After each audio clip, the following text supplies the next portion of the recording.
بسم اللہ الرحمن الرحیم لی خمسۃ نطفی بہا حر الوباء الحاطمہ المصطفیٰ والمرتضیٰ وابناہما وسیدہ۔ اگر کوئی انصاف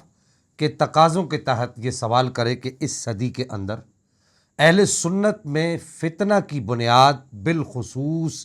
رفض کی بنیاد ڈالنے والا کون آدمی ہے، تو اس کا بہت آسان سا اور سادہ سا جواب یہ ہوگا کہ اس صدی میں اہل سنت میں رفض کی بنیاد ڈالنے والا اور رفض کو پروان چڑھانے والا جو آدمی ہے اسے شیخ فی الاسلام ڈاکٹر طاہر القادری صاحب کہتے ہیں۔ یہ میں صرف دعویٰ نہیں کر رہا، بلکہ اس دعوے پر آپ کے پاس دلیل کے طور پر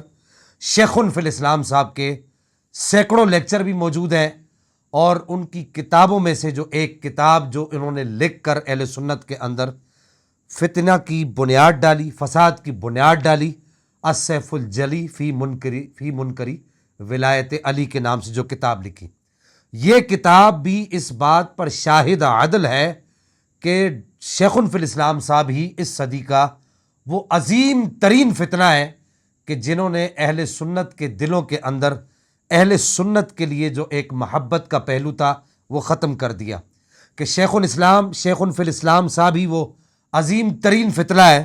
کہ جنہوں نے اہل سنت کے دلوں میں نفرتوں کا بیج ایک دوسرے کے لیے بویا، اور شیخ فی الاسلام صاحب ہی وہ عظیم ترین فتنہ ہے کہ جنہوں نے نبی پاک صلی اللہ تعالی علیہ وآلہ وسلم کے اہل بیت اطہار کی محبت کی آڑ میں نبی پاک صلی اللہ تعالی علیہ وآلہ وسلم کے اصحاب کی ولایت کا چھپے لفظوں میں انکار کیا، اور شیخ فی الاسلام صاحب ہی اس صدی کا وہ عظیم ترین فتنہ ہے کہ جنہوں نے نبی پاک صلی اللہ تعالی علیہ وآلہ وسلم کی اہل بیت اطہار بالعموم اور مولا کائنات مولا حیدر کرار کرم اللہ تعالی وجہ الکریم کی محبت کی آڑ میں ہی جو ہے وہ خلفائے ثلاثہ کی ولایت باطنی، خلفائے ثلاثہ کے مقامات ولایت، اور خلفائے ثلاثہ پر جو رسول اللہ صلی اللہ تعالی علیہ وآلہ وسلم نے اپنی روحانی عنایتیں اور اپنی روحانی نوازشیں کی، ان نوازشوں کے انکار کرنے والے لوگ پیدا کیے،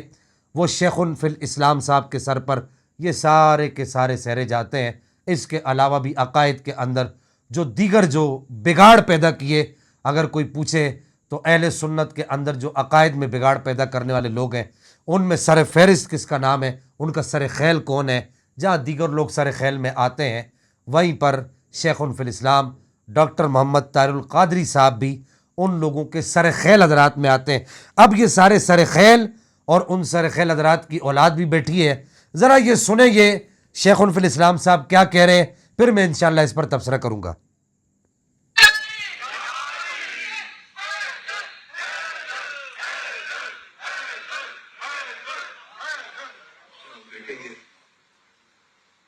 یہ جو نعرہ ہے، ہم تو حیدر کرار پر مار بھیجتے ہیں، مگر محفل میں اس طرح انداز کچھ اور لوگ رکھتے ہیں، تو آپ تھوڑا سنجیدہ طریقے سے نعرے لگائیں، مولا علی شیر خدا کے لگائیں، جو ہمارا طریق ہے۔ اب یہ شیخ فی الاسلام صاحب کی مجلس میں اصل میں یہ سارے وہ ایک ہی تھالی کے چٹے بٹے تقریباً لوگ بیٹھے ہیں، یہ وہی لوگ بیٹھے ہیں کہ جو شیخ فی الاسلام صاحب کے تقریباً ہم خیال لوگ ہیں، اور شیخ فی الاسلام صاحب ان لوگوں کے ہم خیال لوگ ہیں۔ گویا کہ یوں کہیے کہ یہ بات بالکل درست ہوگی کہ یہ ایک ہی تھالی کے چٹے بٹے لوگ بیٹھے ہیں، ایک ہی فکر کے لوگ بیٹھے ہیں، ایک ہی نظریہ کے لوگ بیٹھے ہیں۔ یہ بیٹھ کر کیا کر رہے ہیں؟ نبی پاک صلی اللہ تعالی علیہ وآلہ وسلم کے اہل بیت اطہار کے فضائل و مناقب پر کوئی مجلس ہو رہی ہے، محفل ہو رہی ہے، اور وہاں پر بیٹھ کر جو ہے یہ شیخ فی الاسلام صاحب اور ان لوگوں کی محفل کے اندر مولا کائنات مولا حیدر کرار کرم اللہ تعالی وجہ الکریم کے نام کا ایک مخصوص طریقے سے نعرہ لگتا ہے، یعنی کہ سب لوگ مل کر جو ہے مولا کائنات کا جو نام نامی اسم گرامی ہے حیدر، وہ حیدر کے نام کا تکرار کرتے ہیں، اور باواز بلند سب مل کر کہتے ہیں حیدر حیدر حیدر، اس طرح کہتے ہیں، اور الحمدللہ اہل سنت یہ کہتے بھی ہیں، اہل سنت کی مجالس میں اس طریقے سے نعرہ لگتا بھی ہے۔ لیکن میں ان لوگوں کو یہاں پر دعوت فکر دینا چاہوں گا اور ان لوگوں کو جھنجھوڑ کر ان سے پوچھنا چاہوں گا کہ اب آپ لوگوں کے وہ فتوے کہاں گئے جو آپ ناسبیت کے خلاف، جو آپ جو ہے سنی لوگوں کے خلاف فتوے لگا کر اور کہتے تھے کہ جی یہ ناسبیت ہے، یہ ناسبیت ہے، یہ ناسبیت ہے. تو اب اس کو آپ کیا کہیں گے؟ وہ لوگ کہاں مر گئے سارے کہ شیخ الاسلام صاحب پتہ کیا کہہ رہے ہیں؟ وہ یہ کہہ رہے ہیں کہ یہ جو مولا کائنات کے نام کا تکرار کر کر کے جو نعرہ لگایا جاتا ہے حیدر حیدر حیدر، یہ بار بار کہا جاتا ہے، یہ نہ لگائیں، یہ اہل سنت کا طریقہ نہیں ہے، یہ وہ دوسرے لوگوں کا روافظ کا طریقہ ہے. اچھا، ان لوگوں کو تو شروع سے یہ توفیق نہیں ہوئی کہ یہ روافظ کا یا نواسب کا یا خوارج کا نام لے سکیں. جو مولا علی کے جو دشمن ہیں اصل میں روافظ، ان کا نام لے سکیں. تو ہم وہ ان کی طرف سے ایک طریقے سے سمجھیے کہ ان کی ترجمانی کرتے ہوئے یہ بات کر رہے ہیں، اگرچہ ہم ان کی ترجمانی کرنے کے کسی طریقے سے قائل نہیں ہیں، لیکن آپ کو سمجھانے کے لیے کہہ رہا ہوں کہ ان کی ترجمانی کرتے ہوئے یہ بات کر رہے ہیں کہ کہنا یہ چاہ رہے ہیں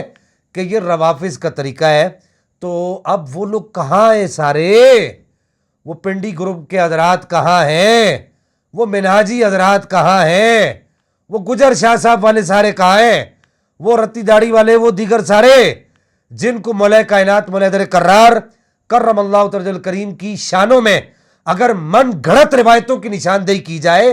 تو ان کو جو ہے کلنج پڑ جاتی ہے. جن کو اہل بیت اطہار کی شان میں جو من گھڑت روایتیں ان کی نشاندہی کی جائے، یہ کہہ دیا جائے کہ یہ روایت ضعیف ہے یا یہ روایت منکر ہے، اور اگر یہاں تک بھی بتا دیا جائے کہ یار یہ روایت موضوع ہے، من گھڑت ہے، اس روایت کا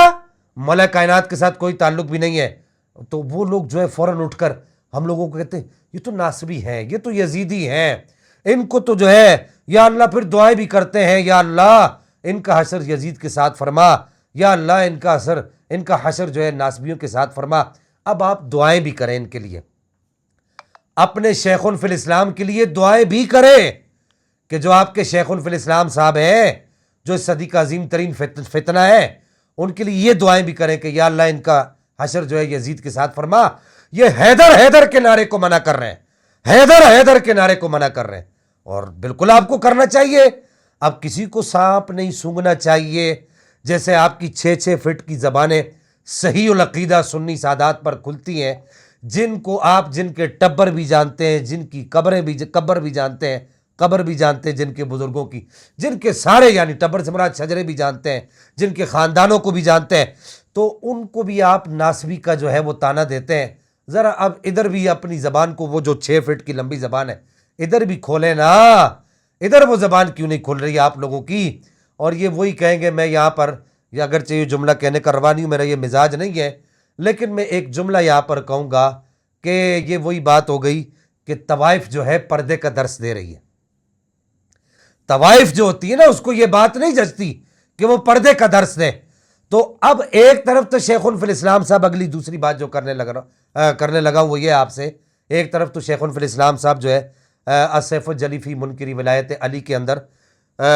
خلافت کی تقسیم کرتے، روحانی خلافت اور باطنی خلافت یہ تقسیم کرتے ہیں، اور دوسری طرف شیخ فی الاسلام صاحب روحانیت اور تصوف کا ایک چھوٹا سا انہوں نے ایک کتابچہ لکھا، اس کا نام رکھ دیا انسائیکلوپیڈیا. روحانیت اور تصوف کا انسائیکلوپیڈیا کے اندر واضح طور پر شیخ فی الاسلام صاحب یہ لکھتے ہیں کہ مولا کائنات اور حضرت عثمان غنی رضی اللہ تعالیٰ عنہما، یہ دونوں مقدس شخصیات جو ہے وہ فیضان ولایت کے قاسم ہیں. جو نبی پاک علیہ السلام نے جو ولایت عطا فرمائی یہ اس کے قاسم ہے، اور شیخین کریمین یعنی حضرت ابوبکر صدیق اور حضرت عمر فاروق رضی اللہ تعالیٰ عنہما، یہ دونوں حضرات فیضان نبوت کے قاسم ہیں، یعنی بار نبوت کے حامل ہیں، اس کے قاسم ہیں. ایک طرف تو یہ لکھ رہے ہیں، اور ایک طرف السیف الجلی کے اندر کیا لکھ رہے ہیں وہ میں نے آپ کو بتا دیا ہے. آخر میں یہ کہنا چاہوں گا کہ اصل میں ہوتا یہ ہے